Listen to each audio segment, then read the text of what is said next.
Okay. Here we are. Hello, everybody. I'm Sudha Jamthe, and this is Sudha Live, my weekly Friday live stream with you. I'm joining you here from California, from Silicon Valley. And I set this up for my evening because it's the end of the week and I get to bring in all that I find from the week. And we can look at opportunities in AI, autonomous vehicles, and I focus on opportunities, jobs, fellowships. And usually there is a topic that bubbles up in the week that's kind of top of mind for me. So you're going to hear about that soon. And this is streaming on Twitter, LinkedIn, and YouTube. So wherever you are, thank you for finding the time to join me. And especially I set this up for evening time so that I could catch some of you from Asia who miss out on Weekly Wednesday, which is a speaker series my student alums organize, which is not conducive for Asia morning time, right? So it's 9 a.m. Wednesday mornings, which is 18 hours in Europe and Nigeria, and 1 p.m. in Brazil. So I'm going to be sharing, usually I share opportunities, but I'll also show you a little bit of last week's Weekly Wednesday for those of you who missed it, to show you how you can go get access to those recordings. Okay. So here we are, end of another week, and AI is top of mind for me because I just finished week 2 of my AI bootcamp at Stanford. It's called Artificial Intelligence Bootcamp for product and business managers. And I ended up getting more than 50 students because, some of you or my past students went and told the world about my classes. So thank you for that. And it's a fun discussion. Thinking about artificial intelligence for product managers and business people, it's kind of my passion because AI is never done by one person or one group or one profile of people. And unless you're working in there, you don't know that. And if you're missing out on opportunity being in there, you would think that everybody else is working on it. So I hope to demystify some of that for you. And another exciting thing that now I'm allowed to talk about is I've been working on a course for LinkedIn Learning called No Code AI. I don't know what the course will be called when it goes live, but it's about No Code AI. And I am so honored to be working with this amazing team on this exciting topic that I can't wait to bring for you. I'm not allowed to give you any more details of what it contains or when it is coming or anything else, except that I'm working on it and it's coming. So look out for that. When I'm allowed to share a bit more, I'll be sure to tell you or put it out on LinkedIn, of course. Yeah, on No Code AI. And No Code AI is one of my areas of research. I run a live lab on No Code AI on data science for product managers and business leaders at Business School of AI, because I believe that everybody needs to get involved in the AI development cycle, like I said before, but there's opportunities there for a career pivot for you. And what you don't hear outside typically is that secret sauce that happens in work, in companies, where they figure out saying, okay, what kind of questions do we ask? What is the role of the product manager? What is the role of the business person? How do you make sense of data? So we'll be talking a little bit more about that. But today I'm not going to go into the sausage making of AI. So I just wanted to say hello to my new students who are joining me. And this is new for them because they already see a lot of me during Mondays when I have my class and I do office hours with many of them. So if you're new to my class or to my network, I would recommend you to check out Weekly Wednesday and join the speaker series. It is hosted by one of my student alums, Yashashwini Vishwanath, Yash. She goes by Yash, who is an AI researcher from Bangalore. And then this is my opportunity that I share. And one of the things I do is I don't want anybody to go subscribe to anything, sign up for anything, unless you want to be reminded. So I publish a newsletter. So let me share my screen. I'm going to share my desktop today. My desktop is, okay. So it's called bit.ly/Jamthe newsletter. I hope you're able to see the URL here. Yeah. So bit.ly/Jamthe newsletter. And that is where my newsletter archive is. So if you missed last week's newsletter, you can go and just look at it. And if you are, if you want to get a reminder about it, then you can actually go and subscribe to that. And I've set it up such that you have total GDPR compliance, and change your mind, you can, unsubscribe and all that good stuff. I had shared with you that my paper on character development for artificial intelligence, about adding a character layer as a value layer for AI ethics, got published, and we presented at this conference and it's published in the Kagawa University Journal of International Office. And I wanted to congratulate my student from Barcelona Technology School, who is AIX designer, who works at Forge, FJORD, in Barcelona. And she joined me along with Dr. Charles Icahn to build out this concept and publish this paper. So we are looking forward to feedback from people who are reading this, because if you notice, I was not publishing much papers. I just write books. It's easier for me. And then I started publishing papers on select topics where I want more collaboration from industry.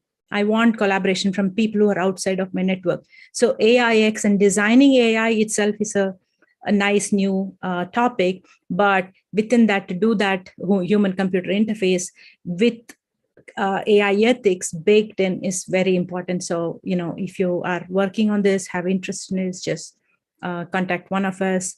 Here I am, Dr. Charles Icahn or Viola Maybach.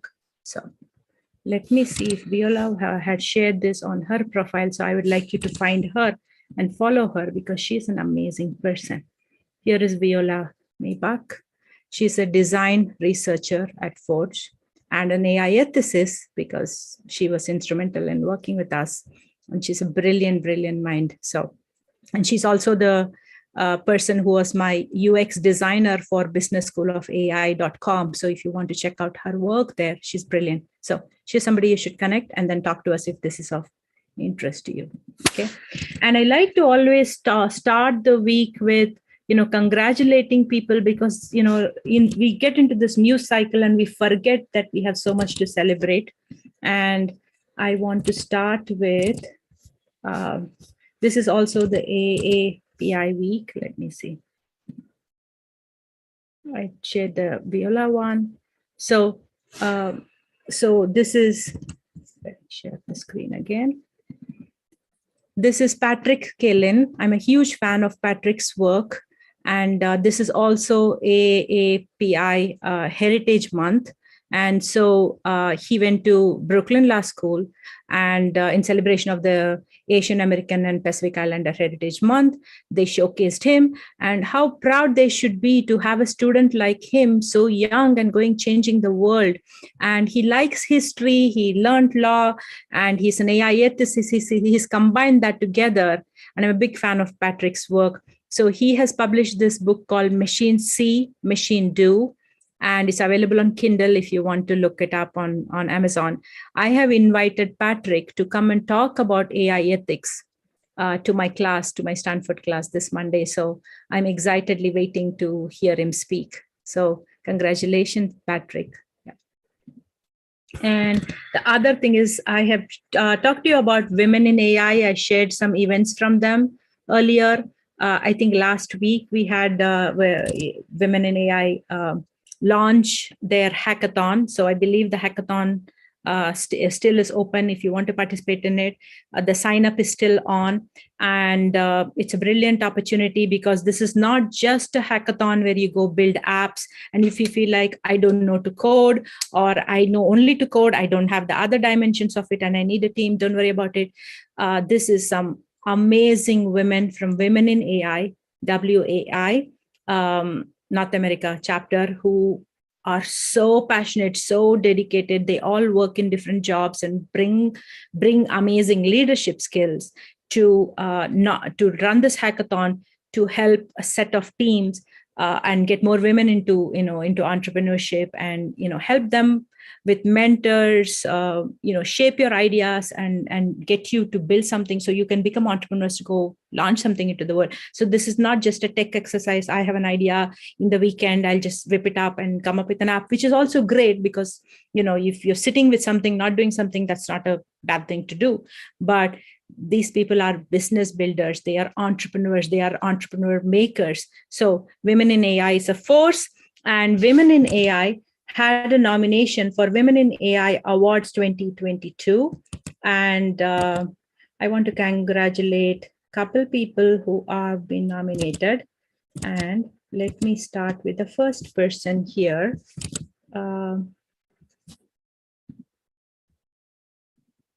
Susanna Raj. Congratulations, Susanna Raj. She's been nominated for Women in AI Awards. The award ceremony is on May 13th. So I'm going to be there to cheer for these amazing women and get to know more of them that I don't know outside of my network. So let's see. And Susanna Raj is a force. She's a AI ethicist and focuses on inclusive AI. She's taught courses about inclusive AI in Business School of AI, and I'm lucky to have an opportunity to work with her. So congratulations, Susanna. And Yash, I was telling you about, who hosts the Weekly Wednesday. She's got nominated. She's one of the nominees for Women in AI. So congratulations, Yash. And then I talk about Merv. I've not had a chance to bring Merv here. She's a very, very busy person, world-changing person. And Merv, this is Merv, so hope you'll find her on LinkedIn and follow her. She's a brilliant mind too in the world of AI ethics. And she's somebody who knows to write, to organize, to collaborate. I mean, the thing about Merv I like is she just amazingly collaborates with so many people across the world. And so it just is natural that she got nominated for Women in AI Awards. So congratulations, Merv. So the event is on May 13th. And last but not the least is me, yours truly. And thank you for the kind soul who nominated me. And I'm humbled and honored to be in the company of such amazing women. So thank you. So that is our congratulations. And you would think, oh, that's a lot to celebrate. She started with Patrick, Kaylin, and all these Women in AI Awards. I saw somebody who I did not know before in my life, but is such an amazing person who inspires me. So I want to share this. And unfortunately, it's a Twitter screen, so they're going to show me more than what I want to see. So I'll see whether I can set this up so I can show only that, because I don't want to show all the trending tweets and distractions. This is Jocelyn. She got her PhD. She just did her dissertation. In PhD, you have to defend your thesis, and that's the last step.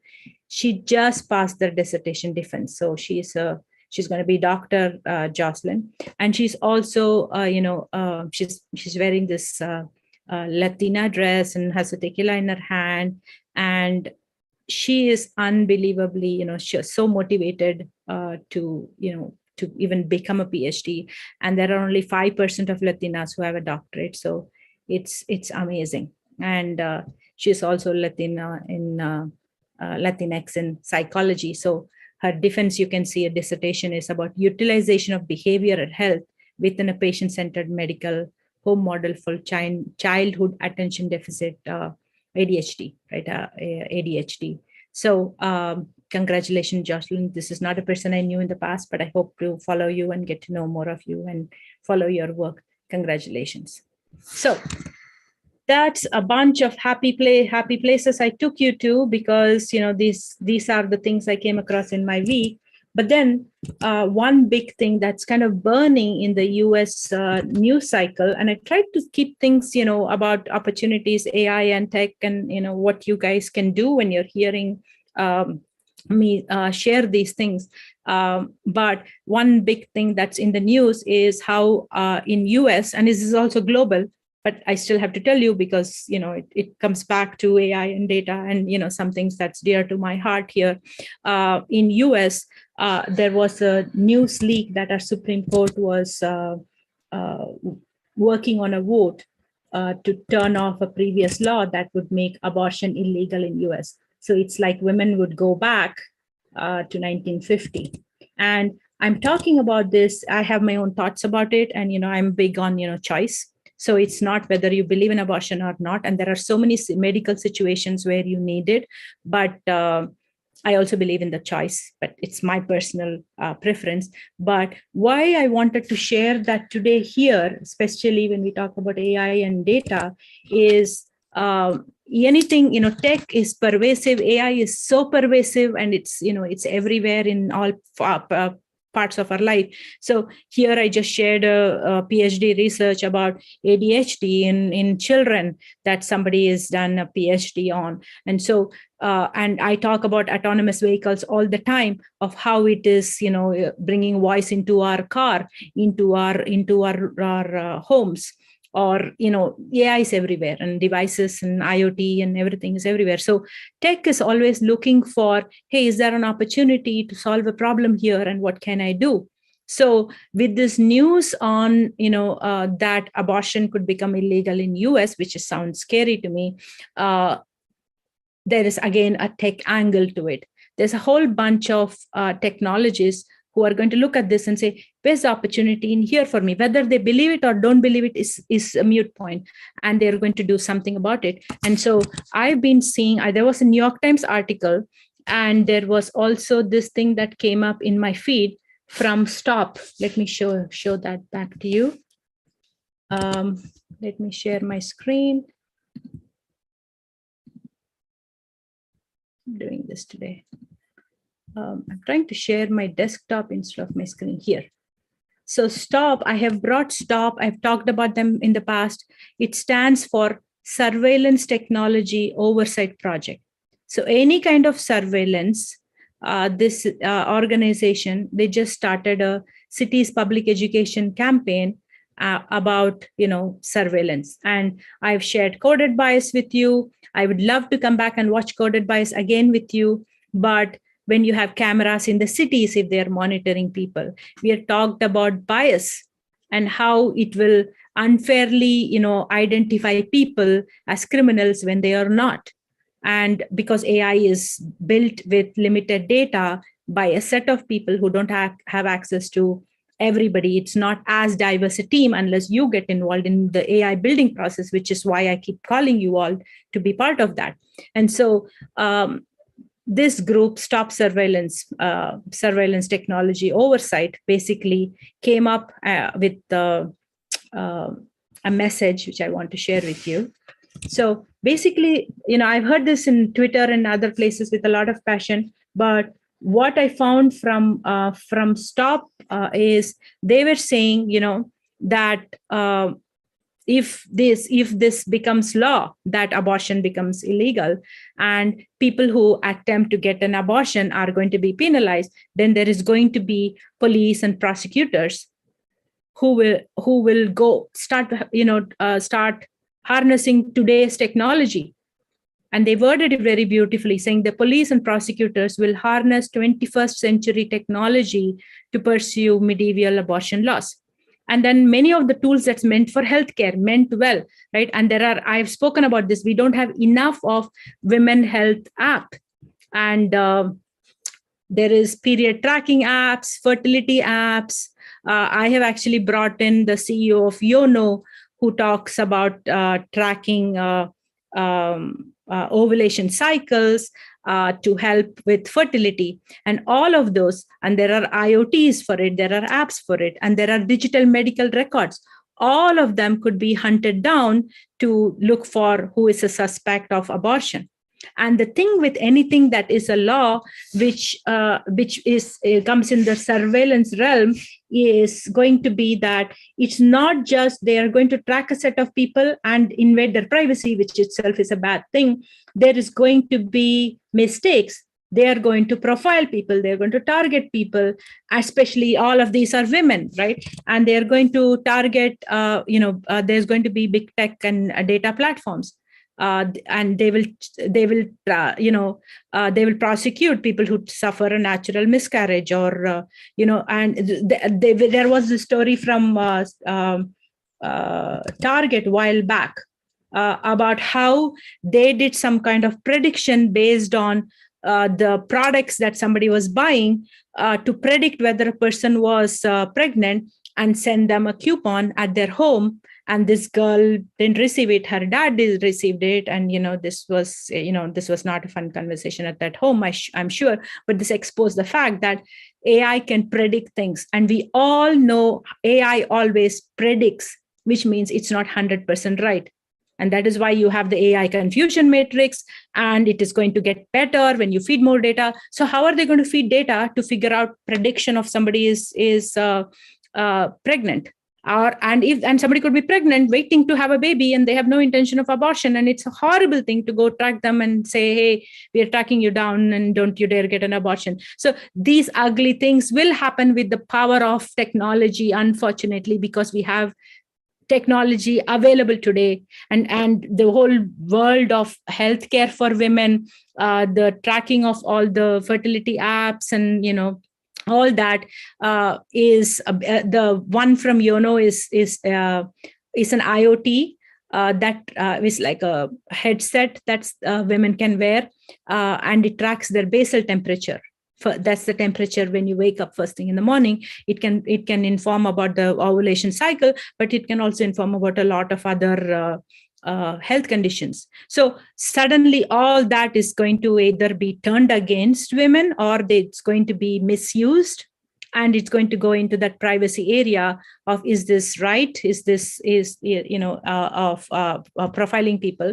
And then the whole thing of AI being biased, and it is going to harass a bunch of people. So it is a very sad state of affairs. And so there's a New York Times article, I don't have it handy, which was talking about location tracking apps that are already used by police and government in US, and how that could be coupled with these apps. So they could look at an ovulation cycle of a woman, or find out, whether a period tracker of a woman, and see, okay, is she pregnant, or looks like she's pregnant, and then map it. I always talk about how you can combine multiple data sources. That's where you can create value from data and AI. So this is kind of a misuse of that. They could combine that data with where the women went and say, hey, looks like they're going to go get an abortion, and let's go catch them. And again, this is all going to be profiling people, loaded with bias, and could make a mistake, because AI will and predict and make mistakes and target people. So there's going to be people who are not in the training data set, who are all going to be we are all going to be harassed, which is not what a civilized society should be doing. So I hope you make yourself aware of this. Whatever your views on this politically, doesn't matter, but this is something that, if you are interested in tech and the power of tech, I would call on you to just get yourself educated in it, and do what you need to do, what you feel is right to do. I'm not here to tell you politically what to do, but I want you to become aware of it, and not say, hey, it's an abortion issue. This has been talked about a long time. It's a political issue, and stay out of it. But think about, okay, now if this, in the world of tech today, if this is going to be used for surveillance, and even if you're thinking, hey, I'm never going to get an abortion, I believe in, and I'm waiting to, going through this fertility app to have a baby, think about it. It's going to come to you. It's going to come to everybody else. So I wanted to leave you with that, and then bring you back to our weekly Wednesday, which is Azad Happy. This time we had it with an amazing person. Hold on. And I usually show a little of this clip right from the middle, so I don't know what clip I'm showing, like at what point, but I like the randomness of it. So Weekly Wed is our speaker series on Wednesdays, 9 a.m. Pacific time, 18-hour Nigeria time, and 1 p.m. Brazil time, and hosted by Yash. And this week, we had my favorite topic of autonomous vehicles. And Marlena Love was there to talk to us. And she works on project management, program management of getting artificial intelligence of the perception of the road, the AI, the AV tech, and how that can be put together for off-highway vehicles, which is, it could be tractors, it could be agricultural equipments. It's not the cars, it's not self-driving cars, or even trucks on the road. So that's what she works on, and her company works on, and she does project management to bring this together, build this, do a software engineering cycle on this, and bring this to her clients and do the implementation for clients to, make their tractors or vehicles into autonomous vehicles to solve a real business problem. So that's her thing. So she talked to us, and for those of you who are already signed up with Weekly Ved, should be getting an invite, and you would you would get a Zoom link, and you would get a stream, and you would have watched it. But the recording sits on my YouTube, so I want to share that with you. Back again to my, I don't know why I keep showing you this window. Wow, it's such a clean desktop for a change. Okay, let me come back, share my Zoom, my Chrome window with you. Give me a minute. Okay, do you see this one? This is Marlena. Who are leading and taking the charge. Often it's usually the complete opposite. We're usually that 1% person taking. And I hope I do my people, my friends at Danvos justice when I do this presentation. Thank you, Marlena. And her project manager in the field of autonomy vehicles at Danvos. And I will get a chance to take a deeper dive into that later about autonomy vehicle and Danvos and what I do with my team. For today's agenda, I would do my own personal one-on-one of autonomy, of what I've learned in the industry, the state of autonomy as it is now, looking at autonomy and the future, like getting an outlook of what we can expect within the next few years. We'll talk a little bit about artificial intelligence, as well as career pathways, how to pivot your career into autonomy and even to tech if you're a non-technical person, and as well as sharing my learnings, my journey, and how I got here today. But first, I have to give you a disclaimer. All content presented today are my own and do not reflect the opinions of my current, past, or future employers. So she did a very nice job explaining autonomy, 5 levels of autonomy. One of the best examples I've seen of the different levels of autonomy. It was the most beautiful. Common ones you're probably familiar with is perception. That's what you see. That's what the machines see. You see. So if you're new to this field, or if you're looking for a career pivot, I'm trying to see whether I can get her a career pivot slide. So this is the future outlook of where the state of autonomy that she shared. And then she did a very good, where the opportunities are for those of you who are already here, or you have taken any of my AV classes, either at Business School of AI or from Stanford, and who are looking to move into the space, to see where the opportunities are. And then I think she shared her where the opportunities are, where the challenges are.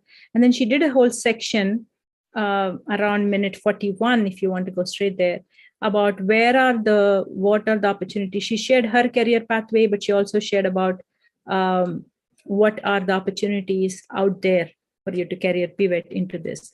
And also I'm very happy because Marlena came from, joined us from Minnesota. So there is it's called Maine Minnesota AI network that she is founder of.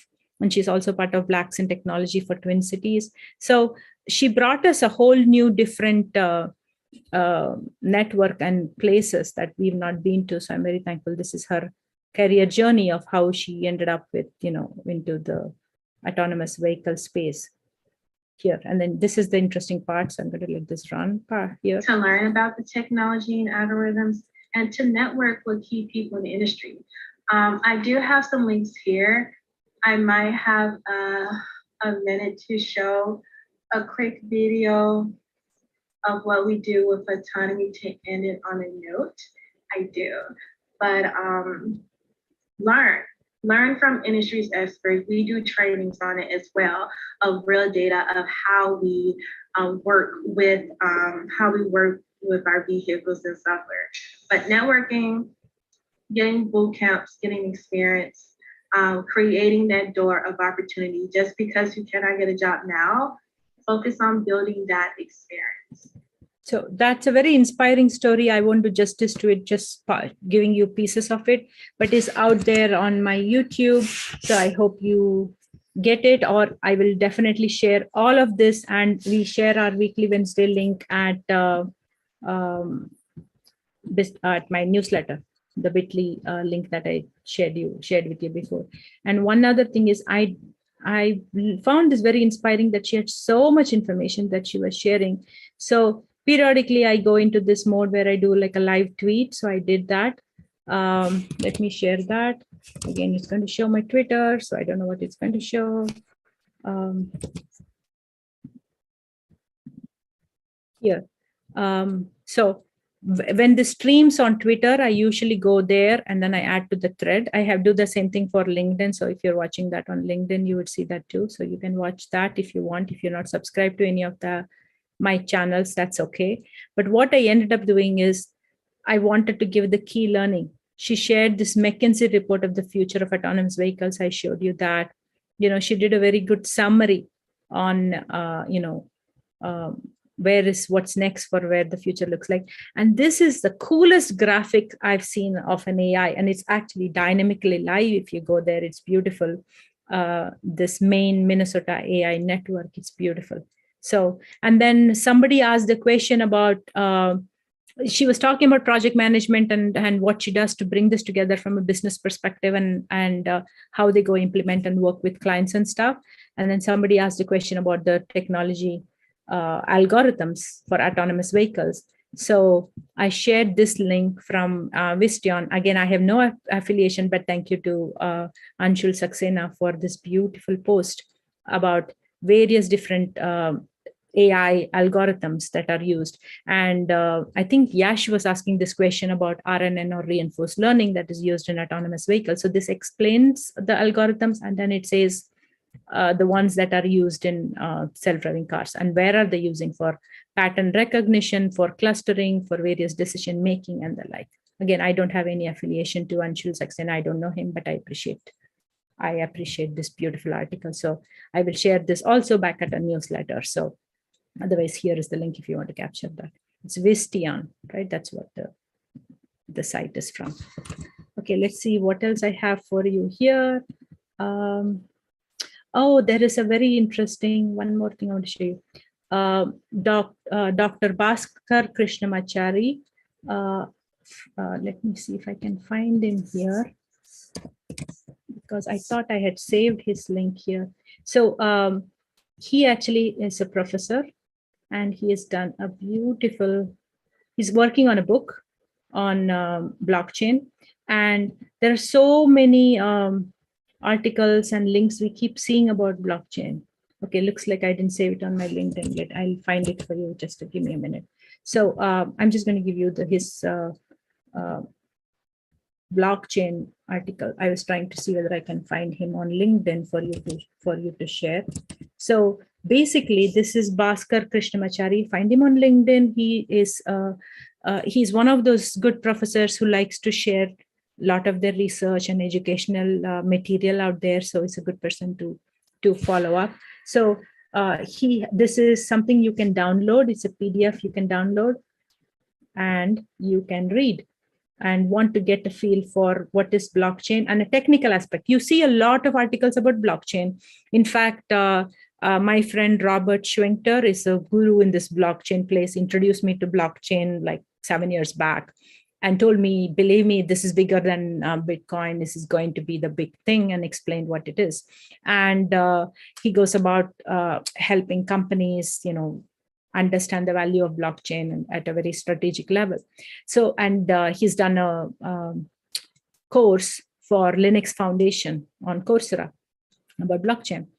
So you'll find a lot of material about blockchain, especially now with Web 3.0 and NFT. There's a whole, movement toward blockchain. But I'm not sharing the screen. Let me share the screen.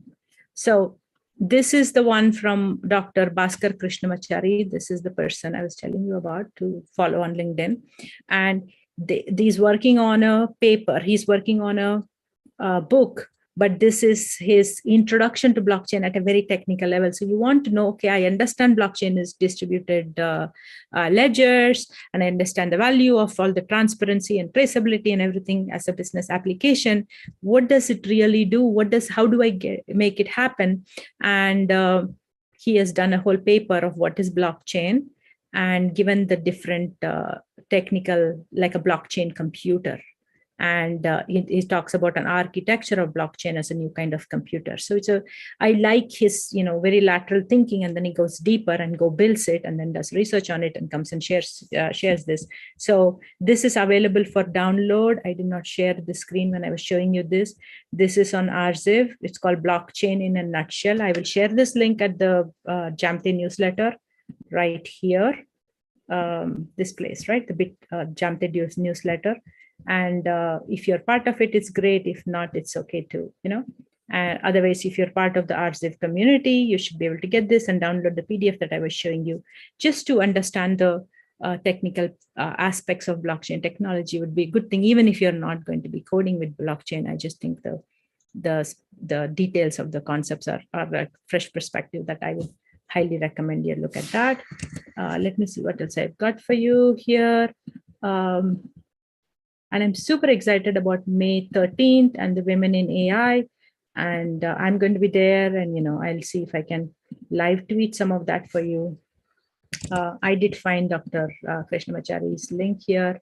This is Bhaskar Krishnamachari, and here is where he shared the link. So this was his LinkedIn feed where he was sharing. So he said, for anyone looking to get a good technical introduction to blockchain, and this is an article in Arziv that I showed you, the blockchain in a nutshell.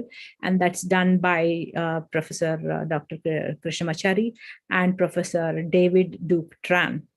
And gives an introduction to Ethereum and smart contracts, layer 2 scaling solutions, atomic swaps, whole bunch of stuff. So I think, this is a very good thing. And this will appear as a chapter in a forthcoming book of blockchain. They are co-editing with Professor M.T. Thai. So congratulations. This is amazing resource, a very unique resource. I would recommend you go check it out.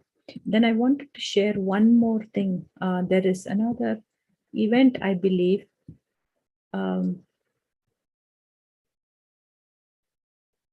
Okay, somebody was sharing about this, but it has only all male speakers. I don't like to share such conferences which think that women don't exist in the world. So sorry for that. There is a very good one that Mia Dand was speaking. Let me find that for you, and I will share that in my newsletter.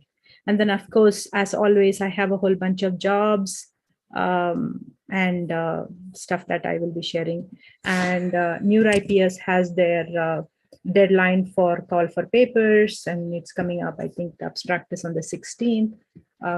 So those of you who are working on research, or and I think the abstract is 16 and the paper is due on 19. So if you're working on a paper, if that's something in your purview, I would recommend that you definitely don't miss the deadline, because it's one of the top conferences out there.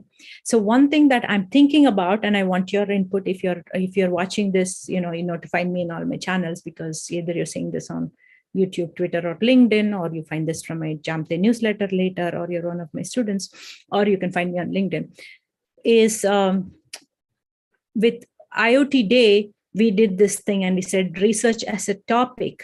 And we wanted to bring, we brought women and we spoke from all around the globe, round the clock for 24 hours. We said 24 and 24. We had identified and got videos and recording and a partial live session for 5 hours out of the 24 from amazing women, all on the topic of research. Either they presented research papers, or we got sessions on Research 101, and Yash did the session on how to look at data sets, public data sets out there, and anybody can get involved in research.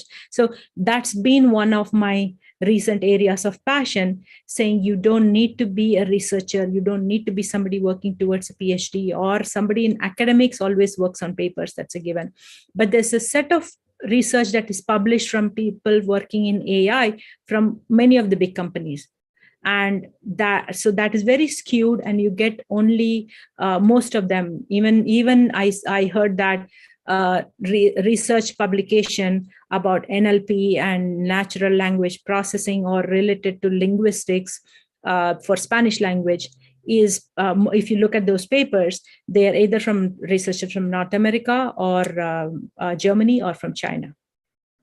And I'm sure there's somebody in their teams who knows Spanish and is able to bring in that. And I'm trying to learn Spanish, and I know there's no one Spanish language. It's one language, but then when I try to go closer to learn it, do I want the Spain version of it, or the Mexico version of it, or the Argentina, Latin America version of it? And there's some differences. And how do you teach the AI? And just speaking one language, right? So I've been thinking about, can we get more people who are not typically in the research world to come together? Not hundreds of them, not 24 of them, maybe 6 or 10 of them, but bring more people from Global South to contribute to research. It doesn't have to be language research, it can be any research. But I'm thinking, and if you're in the Global South, if you're from any of the African countries or Latin America or some part of Asia, you're not typically in the research world, but you're in the world of AI, and I'm focusing on AI. I'm not talking about autonomous vehicles. It could be any kind of linguistics. It could be more research, but I'm looking at AI research and to bring more people from Global South. So I want to see if there is, NeurIPS has an option to run propose a meetup. I want to say, is that something that I can propose? And, would you like to be part of it? Do you think it's a good idea? Is somebody else doing it that I should not be, reinventing the wheel? Talk to me. I would like to hear from you. And I usually work on my projects. I put them out and get feedback, and I kind of adapt to that. And then I kind of prioritize and I collaborate. And that's how I operate. And, I'm a very transparent person in terms of my work. So I would like to hear from you to get more people from Global South into research. And then if you think, hey, why should it be only Global South? And I want more people to get involved in research, some other part of the world, not going to stop you. But I want to validate. I want validation whether there's a big need of it, or I'm just sitting here in Silicon Valley seeing papers published, and I'm seeing, my colleagues from Silicon Valley publishing it and wondering what's missing. Why is it missing? Are they being not taught? Are people thinking that research is a total different realm, that, that is hard? Because personally, I didn't publish research papers because it was easier for me to go off and write my books. And I thought research was more work. I did research, but I didn't publish research. And so I'm just thinking different people might have different other perspectives. So I want to hear from you. So if that is of value, maybe I would organize that as a project, and I would like your collaboration, or even if you just want to give me input, that's fine. So with that, I'm going to wrap up, and thank you everybody for spending this time with me, and hope you have a fabulous weekend. Stay safe, and I will see you next week. I will see you at next weekly Wednesday. Oh, before I forget, one of the things Yash focuses on responsible AI, so which is fairness, models and metrics, and explainable AI. So she started something called 100 Days of Explainable AI on her profile, and she's posting one per day, I believe, about explainable AI. So if that is something of interest, I would recommend that you follow that. And I'm going to see if I can get the links from her, if she's going to consistently post. And this is Yash. Let me find that back. I had shown this where she shared this because she got nominated to one of the Women in AI Awards for 2022.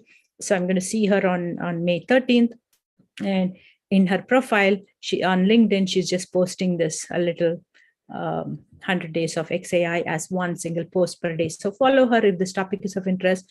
And I want to see whether we can build this more. If she's going to have 100 days of lessons, maybe there's a bigger lesson there that we could build out. So follow her if that topic is of interest to you. And if you have opinions on that, come back and comment, and we can build that out.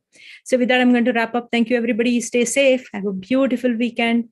And I will see you next week. I'll see you either online.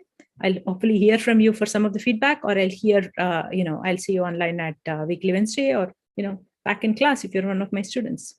Thank you. Bye. So with that, I'm going to stop.